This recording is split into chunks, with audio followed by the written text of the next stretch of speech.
I swear, there's a reason I can't sleep with my back to a door anymore.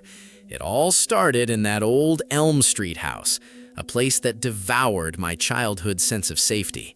From age 7, my bedroom felt constantly occupied, a silent observer, always just out of sight, lurking in my peripheral vision, an unnerving, chilling presence. Not imagination. I'd catch a distinct, tall, cloaked figure darting from my doorway, vanishing before I turned, leaving an unshakable, icy dread. My parents dismissed it as nightmares, unaware of the profound isolation I felt, battling an unseen entity alone every night.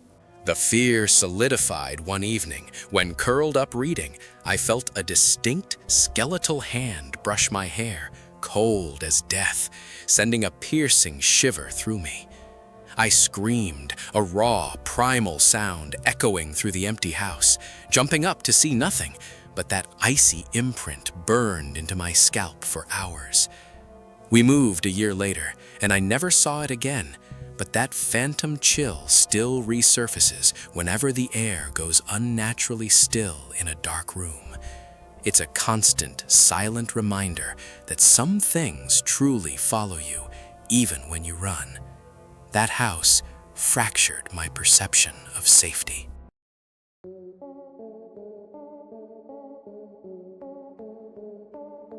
I thought renting that cheap old farmhouse would be charming, but it became a nightmare where every shadow held a threat.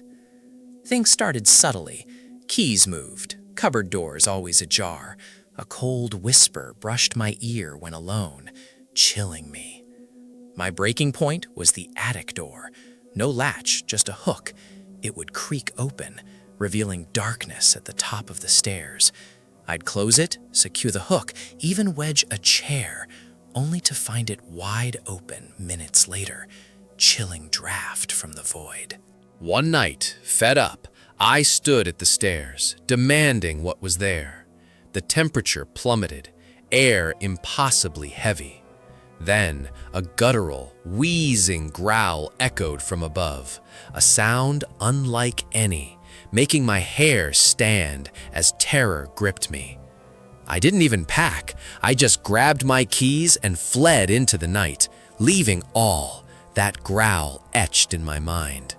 Some places aren't just old, they're truly evil. That farmhouse was a hungry entity I barely escaped with my life.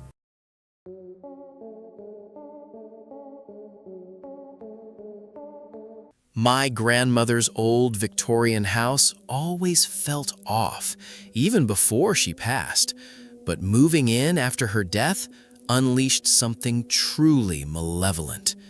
At first, it was just phantom sounds, muffled footsteps, distant whispers, and a child's giggle echoing through the empty halls.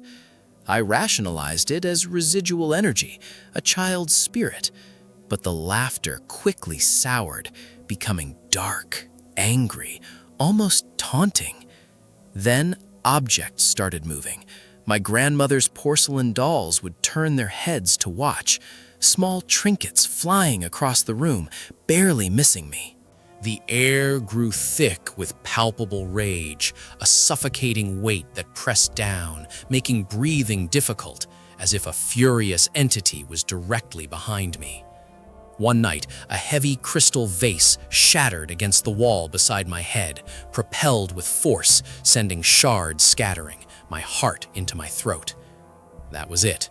I abandoned the house that very hour, leaving everything, knowing it wasn't friendly, but malicious and dangerous. It still terrifies me to think about what was truly lurking, forever tied to my family's legacy and that haunted, empty Victorian.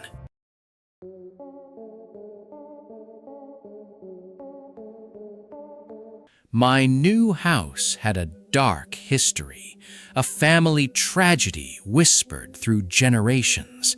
Those whispers weren't just folklore.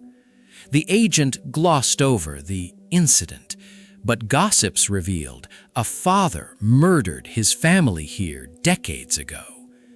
Soon I saw a man in old clothes, a fleeting shadow, mirroring me, but with palpable anger. He'd stand in the kitchen, observing, or sit opposite me, his presence growing heavier, colder, malevolent.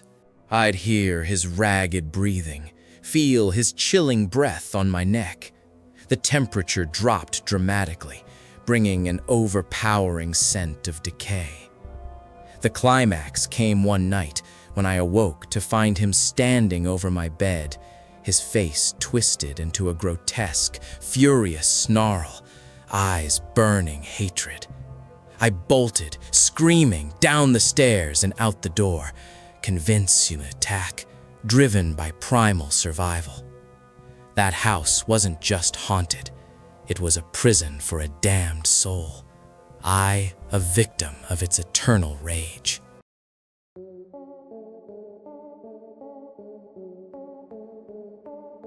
Moving into that country house seemed idyllic until I realized something else had been living there far longer. At first, a crawling sensation on my skin when alone, like unseen eyes dissecting my every move.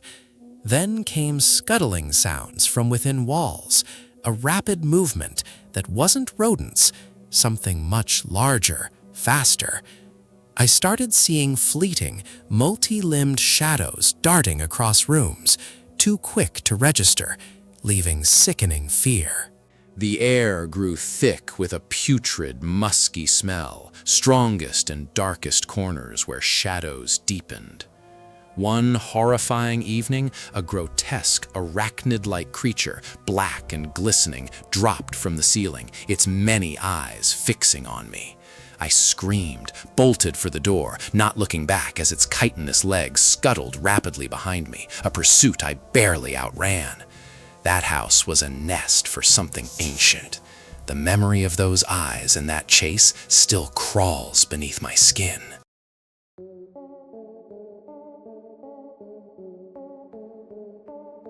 I bought a fixer-upper, dreaming of charm, but that house had other plans, twisting my reality until I couldn't trust my mind. It began with subtle shifts. Rooms felt larger or smaller. Doors I swore were closed would be open. Objects in impossible places. I'd find notes in my own handwriting, detailing events that never happened, or wake to discover furniture rearranged nonsensically. My reflection in the mirror would sometimes linger, or mimic my movements slightly off, its eyes holding a chilling, knowing glint. The house would whisper my name when alone, or answer my unspoken thoughts with a cold, mocking affirmation from empty rooms. My sanity frayed. I felt myself merging with the house, part of its decaying consciousness, losing identity to its malevolent will. The terrifying realization, not a ghost, but the house itself was the entity, feeding on my perception, consuming my being. I escaped, but a piece of me remains trapped, whispering, waiting, questioning what's real, scarred by the house that ate my mind.